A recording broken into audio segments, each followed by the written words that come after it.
Hey, 42 here.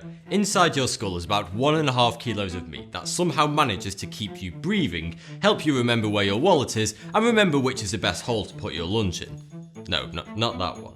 And you know what, maths tests aside, it normally does a pretty decent job of stuff. But when you are dealing with something so unbelievably complicated among the billions of humans all over the planet, you're occasionally going to have some pretty unusual brain anomalies. There's the obvious ones like amnesia and dyslexia, but today we're looking at naughty neurons, peculiar pathways and confusing consciousness. We're looking at 6 bizarre brain disorders. Riley Day sounds like an awful 90s pop star, but it's actually a genetic condition, officially named Familial Dysautonomia, which has the notable effect of making people unable to feel pain. But if you're wondering, okay, where is this race of super people?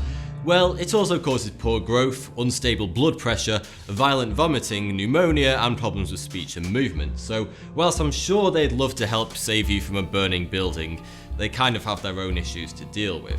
It's also very unique to one group of people. The only ever cases of Riley-Day syndrome have been found in Ashkenazi Jews.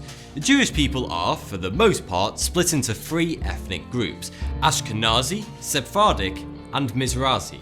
Ashkenazi is the biggest group, originally from Eastern Europe, containing about 11 million people, half of which live in the US. To really rub it in, sufferers also don't produce any tears. There's also an opposite condition, hyperalgesia, which is a hypersensitivity to pain. This one's not genetic though, it can be caused by long-term opioid use, like with heroin addiction. Next, we have Alice in Wonderland syndrome.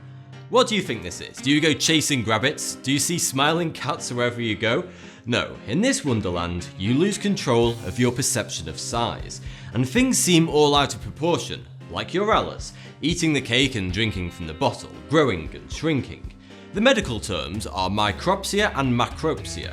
That's seeing things as small and seeing them as big. Or you can get pelopsia and teleopsia, where objects seem nearer or further away.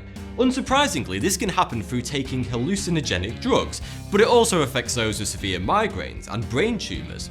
Many children experience a form of it at some point, but it disappears in teenage years. It's also one of the symptoms of the Epstein-Barr virus, which is a type of herpes. Interestingly, Lewis Carroll was known to suffer from migraines, so perhaps this was his inspiration for the distorted world down the rabbit hole.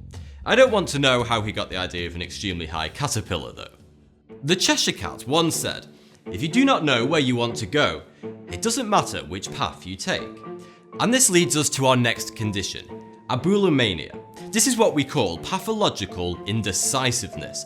A lot of people say they're bad at making decisions and might spend 10 minutes gnawing at their fingernails as their eyes jump from chocolate cake to cheesecake. Obviously it's gotta be chocolate cake, you idiot. But this is much worse than that. Decision making involves various parts of the brain and varies depending on the type of choice. For example, it's a different process for a free choice such as what's your favourite sandwich compared to a closed choice such as beer or cider. With Abbulu Mania, the sufferers massively overanalyze the options, always thinking of the worst outcomes, and so manage to talk themselves out of ever doing anything, effectively becoming socially paralysed. Now, let's talk some sense. There's a lot of misunderstanding about the senses. For example, the idea that there are only 5 of them. What about the sense of balance, of pain, and proprioception, which is an understanding of the relative positions of your body parts? Synesthesia is a condition where perceptions that are normally separate become mixed, such as seeing numbers as colours or tasting words. There are many different forms, but the number colour thing is the most common, affecting yellow out of purple people with the condition. Some of the rarer forms of the condition include seeing time as shapes and feeling other people's sensations. Like if you saw someone scratching their leg, you would immediately feel the same scratching on your own thigh. It's like a hyper form of empathy.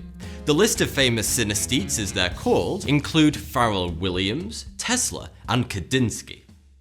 Prosopagnosia is an impairment of your facial recognition abilities. Controlled by the fusiform gyrus in your frontal lobe, it can even result in not being able to recognise your own face, which means you can play Where's Wally with your own family album. A common issue that most of us have is a difficulty telling apart people of different races. And it seems that it's not that we can't tell the difference, it's just that we don't. Psychologist Daniel Levin puts it like this. When a white person looks at another white person's nose, they're likely to think to themselves, that's John's nose. When they look at a black person's nose, they're likely to think, that's a black nose. For your own race, you look in a holistic way, getting an overall impression of it, whereas with other races you just bounce around the features like you've not seen a face before and you're trying to understand what it is. It's simply because your brain is less used to seeing faces of other races than of your own. Obviously this improves dramatically if you live in a multicultural area. But for those with prosopagnosia, there's no real way to improve their facial recognition abilities, so they have to rely on remembering people's dress sense or body language in order to distinguish between them. Not recognising your own face is one thing, but what about not knowing who is in charge of your own hand? Alien hand syndrome was first documented in Germany in 1908 and has since been most commonly associated with people who've had their two hemispheres of their brain surgically separated. Often is a cure for epilepsy, but it can also occur after various brain conditions like Alzheimer's, tumours and so on. With alien hand syndrome, one hand moves purposefully, seemingly of its own will, and the owner of the hand can do nothing to stop it no matter how hard they try.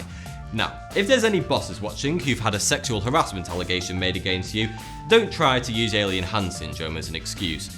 You're just a creep, and you deserve to be fired. The brain is unbelievably complicated, and we never know what unusual brain syndrome will manifest itself out of the blue.